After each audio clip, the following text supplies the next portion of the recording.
In the next few days, South Kesteven District Council has to decide on initial proposals to be put to government on local government reorganisation. Government wants to abolish all district and county councils and replace them with unitary authorities with a minimum population of around 500,000. SKDC, like all other councils, has to submit draft initial proposals by the 21st of March, and the council will take a decision on this, therefore, in the next few days. As you can imagine, council leaders have been talking to each other frantically to decide how we can put together unitary authorities of a population of anything approaching 500,000 people. And we've been talking at SKDC to all of our neighbours. Lincolnshire County Council also will make its decision as to its view of local government reorganisation too. Rutland County Council, although it is already a unitary, has also been told that it needs to be part of this process and merge with others to form a larger council. So how might this reorganisation affect us here in Stamford? Well, first of all, let's take a look at a map. Here on the right is South Kesteven, with its four towns, Grantham, Bourne, the Deepings, and Stamford. Rutland borders Stamford to the southwest and surrounds Stamford on two sides, with the villages very, very close by.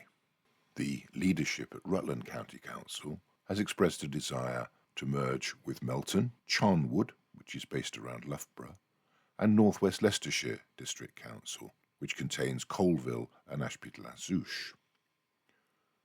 Obviously, this would mean that decisions about developments and changes to services in villages like Essendine, Belmsthorpe, Ryle, Casterton and Tinwell, close to Stamford, as well as planning decisions affecting development right on Stamford's boundary, as we've already seen in Quarry Farm, would no longer be taken in Oakham, but would be taken in Loughborough and Ashby-de-la-Zouch.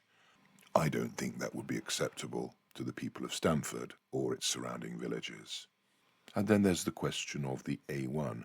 Government has made it clear that the new mayors, which we also have to have, will have a role in strategic transport. Clearly, a council centred in Loughborough and Ashby-de-la-Zouch will have little interest in the strategic development of an 11-mile stretch of A1 right on the edge of its patch. It clearly makes much more sense for that section of A1 to be in the same local authority as the rest of the A1 currently in SKDC that runs from South Witham all the way up to north of Grantham.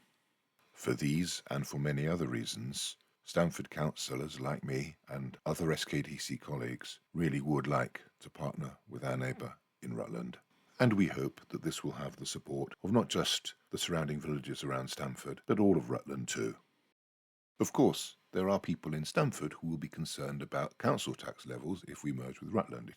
It is well known that Rutland has the highest council tax in England, and that will affect the council tax level in any new authority of which it forms part.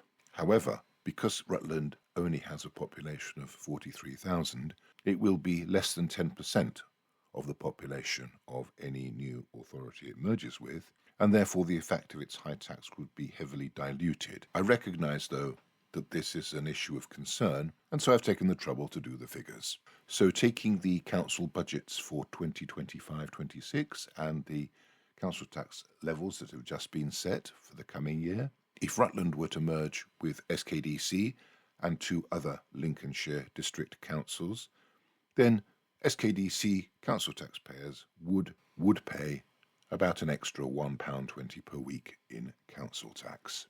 Personally, I think that's a price worth paying for us to avoid having decisions about what happens on our boundaries and on the A1 made by people in Loughborough who aren't elected to represent the people of Stamford. If you live in Rutland, the figures show that a merger with Charnwood, North West Leicestershire and Melton would reduce the council tax by around £300 a year. A merger with SKDC and two other Lincolnshire districts would reduce it by £400.